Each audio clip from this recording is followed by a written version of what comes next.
สบายดีมายังมื้อนี่สบายดีมาสวนสัตว์มันเกินวันสัตว์มันเกินมาเบิ่งหยังมาเบิ่งตัวนกนี้ใช่ตัวใดใช่ตัวใดเอาพาไปเบิ่งหน่อยดูเพิ่นซื้อหยังนี่นกแก้วอ่ะนกบินนกกกคอคำนกคอคำตามันแดงเลยตกไกลอยู่ตามันแดงว่ะสมบ่ไปเบิ่งตัวอื่นมาเลยตามันแดงว่ะไปทางพี่ลูกพี่สมไปทางพี่ไปพาไปเบิ่งต่อไปเบิ่งตัวหยังบัดนี้พากันมาไว้ไปเบิ่งหยังบัดนี้โอ้ตัวเหี้ยตัวเต่าตัวอะไรมันมีตัวเต่าอยู่ในหันตัวเต่าดีแล้วยูใส่หนวดมาพี่นะมันไป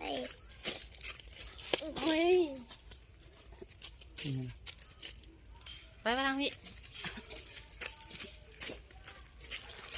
ไปทางไหนบัดนี้ยังบ่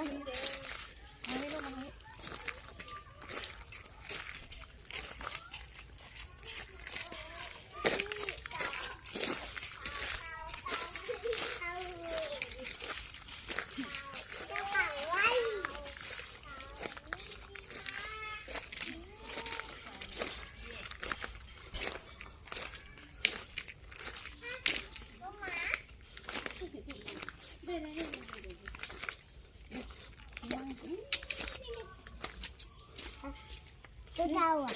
โตเงี้ยตัวเงี้ยเห็นบ้านเห็นบ้านนะเห็นดิบ้าแล้วบ้านดีห้องใช่ไหมไม่ได้ตื่นพี่นอนคักนอนแน่แท้ตื่นตัวเอียงไปดิตัวเอียงก็มาว่ะไปดิมันตัวเอียงไปดิตัวเอียงเลยแหละตัวเอียงใส่พี่สายมันดีแล้วปะมันดีมันยานอ่ะวนไม่ได้ตีกระยานวนไม่ได้ตีกระยานอ่ะวนไม่ได้ตีกระยานอ่ะมาเลยนะวนไม่ได้ตีกระยานอ่ะวนไม่ได้ตีกระยานอ่ะ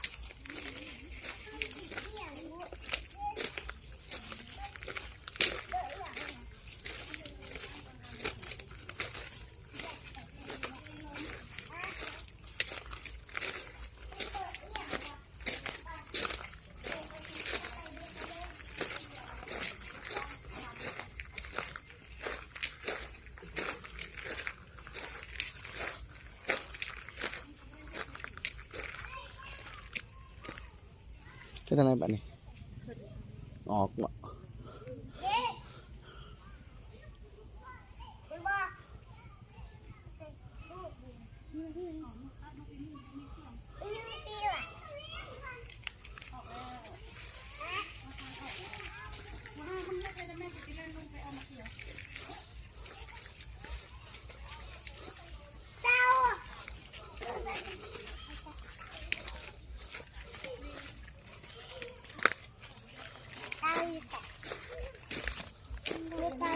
แม่กับพ่อถือขอบลูกกับมันอยู่ขอบมันอยู่พุ่นพ่อแม่กับพ่อเห็นที่กันมันอยู่พุ่น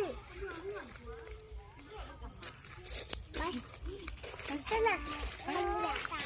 โมเห็น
แมนจิงจ้อก ระต่ายอ่ะ บ่แมนกระต่ายนี่ตีนี่ตีหมดเลย มันจะเตือนมันเวมันอย่างมันจะกินอาหารเอาให้มันกินบ่ บ่ให้กิน ไปสนามกันเอาไป ไปกัน น้ำมีหนึ่งไม่ยากไม่ยากเนี่ย เนี่ยอันนี้เป็นยังไง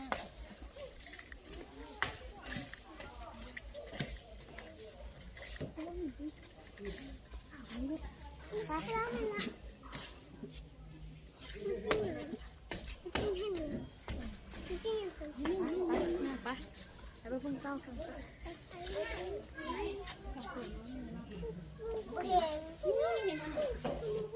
เห็นแล้วปะนี่ลูกเห็นปะ มันอยู่ในน้ำอ่ะ บอเห็นแล้วปะ มันไปอยู่ในน้ำอ่ะ เห็นแล้วปะไปมาดิออกมา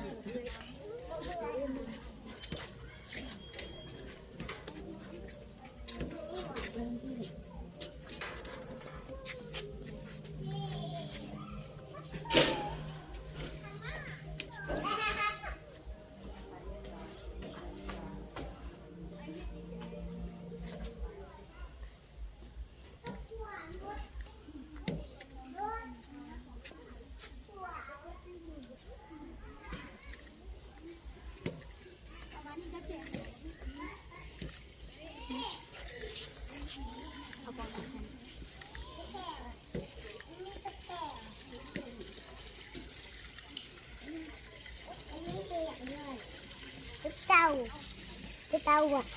ตัวปลาหางหนักยุง โอ้เต่าเอ้ยเต่ามีสีขาวมีเลือดมามันก็ไปดูมันก็ไปดู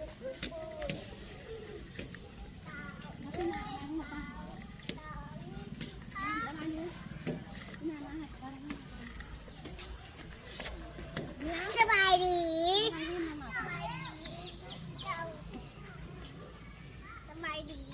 เขาอยากได้เป็น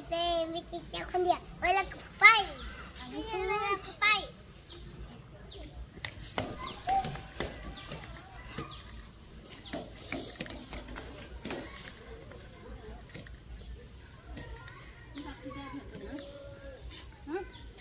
ไหนคือพ่อแกคือพ่อเห็น ซื้อด้วยนี่อย่าง ที่รักที่แบบเนี่ย ตัวกวาง อาชีพบางอย่างก็มีซื้อ พุ่นน่ะตัวกวางน่ะพุ่นน่ะ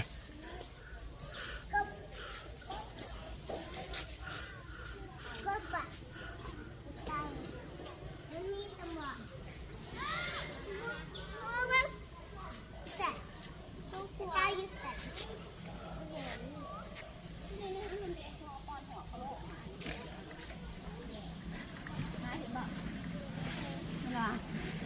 เห็นปะเต่า เปลี่ยนแล้ว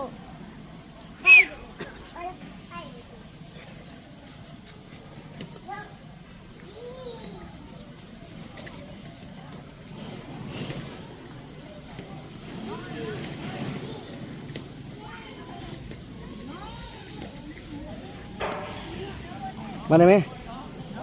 มาได้ไหมมาบายบายก่อน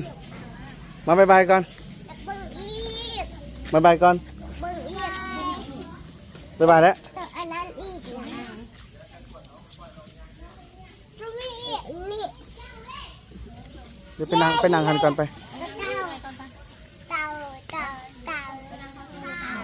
ว่า ไปยาวพี่ อันนี้ตัวอย่างแก่นะ ฮะ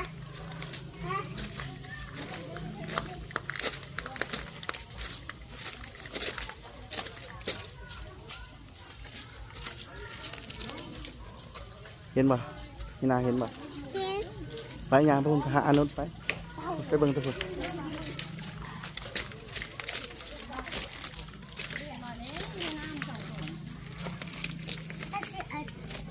มักตัวไหนเนาะเลือกคนเขาคือนี่กับนี่สิเอาตัวไหนเนาะ เอาตัวนี้เอาเชือกตัวนี้ เต่าน้อยเนาะ เอาน้อยสองตัว ใช่ เอาตัวนี้นู้น เออ ตัวนี้ เฮ้ยพี่แก้วมันกี่ขาดลูก เอาตัวนี้ เรียกพี่ขาด มาไว้ไหมบ๊ายบายไหมบัดนี้